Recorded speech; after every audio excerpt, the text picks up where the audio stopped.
कहते हैं कि कुदरत अगर कहर बरपाती है तो सृजन भी करती है। सीरिया में ऐसा ही कुछ हुआ था उस दिन सोमवार को जब भूकंप आया था। एक तरफ जलजला आया हुआ था और दूसरी तरफ सीरिया की एक मां अपने बच्चे को जन्म दे रही थी।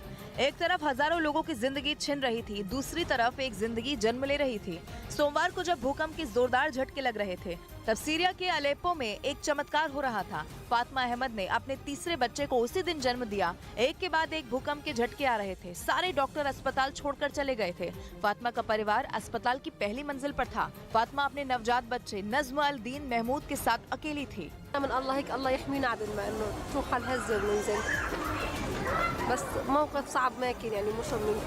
भूकंप के बीच में जब चारों तरफ मौत पसरी हुई थी, इमारतें गिर रही थी, इस मां को कुछ ईरानी मददगारों का साथ मिला और वो अस्पताल पहुंची जहां उसने अपने बच्चे को जन्म दिया।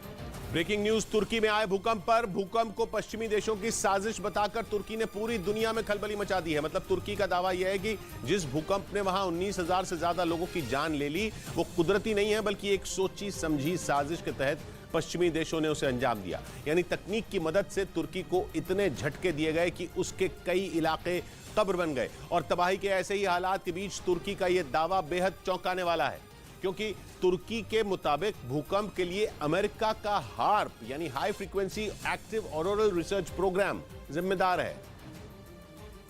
और इसी प्रोग्राम की मदद से तुर्की में भूकंप पैदा किया गया। तुर्की की राजधानी अंकारा के मेयर ने यह बड़ा दावा करते हुए एक के बाद एक कई ट्वीट किए, जिनमें उन्होंने ये आरोप लगाया कि तुर्की को निशाना बनाया गया और उसके पास के समंदर में ऐसी तरंगे पैदा की गईं जिससे तुर्की में भीषण भूकंप आ गया।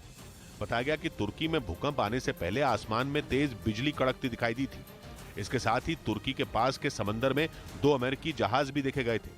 आशंका जताई गई कि इसी जहाज पर अमेरिका का हार्प यानी high frequency active auroral research program से जुड़ा सिस्टम रखा था और तुर्की में भूकंप लाने के लिए इसी का इस्तेमाल किया गया था, क्योंकि अमेरिका का यह हार्प सिस्टम बेहद ताकतवर तरंगे छोड़ने में सक्षम है और इसका इस्तेमाल पृथ्वी के वातावरण की सबसे बाहरी परत आयनोस्फीयर की जानकारी जुटाने के लिए किया जाता है। आयनोस्फीयर धरती की सतह से करीब 50 किलोमीटर की ऊंचाई से शुरू होता है और वहां हो रहे बदलाव या फिर दूसरी जानकारियां जुटाने के लिए हार्प से छोड़ी गई तरंगों का इस्तेमाल किया जाता है, जो बेहद हाई फ्रीक्वेंसी की होती है। और तुर्की ने आशंका जताई कि इसी सिस्टम का इस्तेमाल समंदर की गहराई में करके भूकंप पैदा किया गया। तुर्की ने अपने आरोप को साबित करने के लिए दलील भी दी।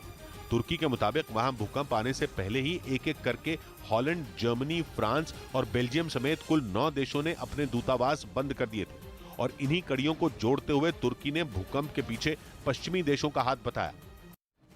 तुर्की में अभी भी मलबे के नीचे से शवों के मिलने का सिलसिला लगातार जारी है और साथ में लोगों को जिंदा भी निकाला जा रहा है। इसी उम्मीद में तुर्की के राष्ट्रपति का कहना है कि जब तक हर एक मलबे की तलाशी पूरी नहीं हो जाती, राहत और बचाव का काम इसी तरीके से चलता रहेगा।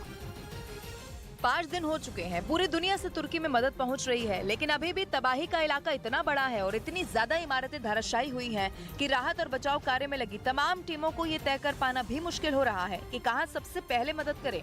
इस बीच में तुर्की के राष्ट्रपति रेजिप ताइप एर्दोआन ने शुक्रवार को कहा कि उनके देश के दर्द को बयां करने के लिए शब्द पर्याप्त नहीं है। Acıyı tarif etmekte kelimelerin kifayetsiz kaldığını gayet iyi biliyorum. तुर्की के तेपेहन से ड्रोन फुटेज आया जिसमें चारों तरफ तबाही ही तबाही नजर आ रही है।